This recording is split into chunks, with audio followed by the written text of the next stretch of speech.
Babasaheb doctor BR Ambedkar జీవితం కృషిని వివరిస్తూ హైదరాబాద్ అభ్యుదయ ఆర్ట్స్ అకాడమీ రూపొందించిన సంఘం శరణం కచ్చామి నృత్య రూప నాటక ప్రదర్శన ఏప్రిల్ 8వ తేదీ సాయంత్రం సూర్య కళామందిరంలో ఏర్పాటు చేసినట్లు వివిధ ప్రజా సంఘాల నాయకులు ప్రకటించారు.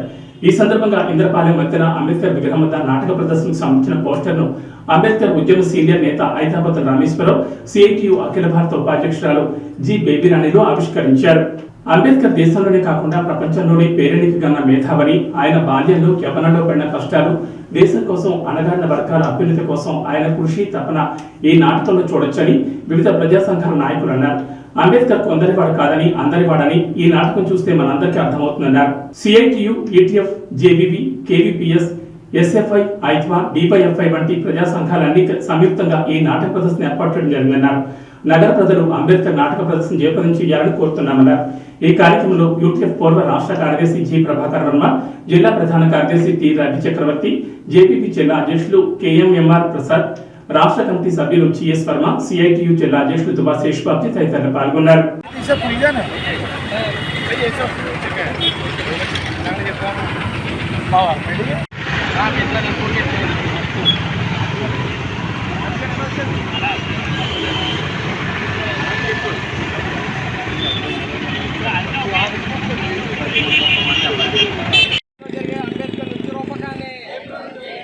ప్రజా సంఘాల ఆధ్వర్యంలో జరిగే అంబేద్కర్ నృత్య రూపకాన్ని, సూర్య కళామందిర్లో జరిగే నృత్య రూపకాన్ని, సూర్య కళామందిర్లో జరిగే నృత్య రూపకాన్ని ఏప్రిల్ 8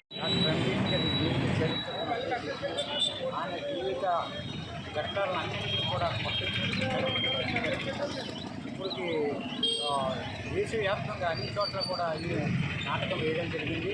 ఈ నృత్య నాటకం ఇక్కడ కూడా ఇది 5వ సారి అనుకుంటాను ఈ ప్రాంతంలో వేసి. అప్పుడు కూడా మేము అందరం కూడా కృషి చేసాం. చాలా వేలాది మంది బళ్ళు కట్టుకుని వచ్చారు మొదట రోజున ఇక్కడికి.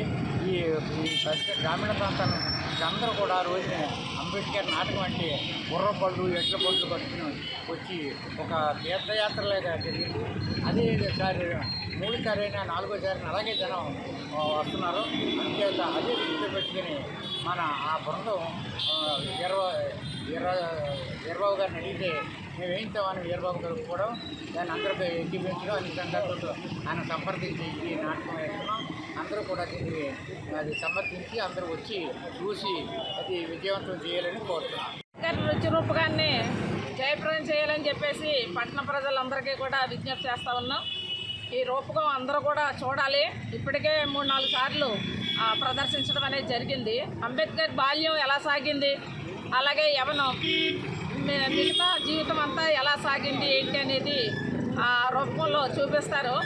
అంబేద్కర్ని ఒక సామాజిక వర్గానికి పరిమితం చేసే పరిస్థితులు కూడా నేడు కనిపిస్తూ ఉన్నాయి. కానీ అంబేద్కర్ ఏదో ఒక సామాజిక వర్గానికి కాదు, ఆయన చేసిన సేవ ఈ దేశానికి, ప్రపంచానికి దిక్సూచి అని చెప్పి అది తెలుసుకోవాల్సినటువంటి అవసరం ఉంది. అన్ని వర్గాల్లో ఉన్నటువంటి మహిళల యొక్క అభ్యున్నత కోసం ఆయన కృషి చేశారు. ఆయన మంత్రి పదవులు కూడా వదులుకున్నటువంటి పరిస్థితి కూడా ఉంది. అలాగే యువత, అలాగే ఈ దేశానికి కావాల్సింది విద్య, వైద్యం, ఇవన్నీ కూడా ఆయన చెప్పినటువంటి పరిస్థితి ఉంది. అలాగే ప్రజల కోసం రాసినటువంటి భారత రాజ్యాంగాన్ని, ఆ రాజ్యాంగం రాస్తున్నాం కానీ అది అమలు చేసిన వాడే కీలకమైంది. అది అమలు చేస్తేనే దాని యొక్క విలువ ఉంటుందని ఆనాడు అంబేద్కర్ చెప్పారు.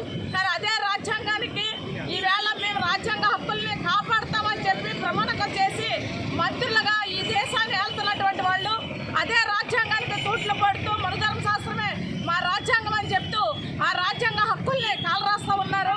ఈవేళ సిఏఏ, ఎన్ఆర్సీ పరిస్థితులు కూడా ముందుకు తీసుకొస్తున్నటువంటి పరిస్థితి, మొత్తం ఉన్మాదాన్ని రెచ్చగొడుతున్నటువంటి పరిస్థితి, ఓట్ల కోసం దుర్మార్గమైనటువంటి వైఖరి అవలంబిస్తూ ఉన్నారు.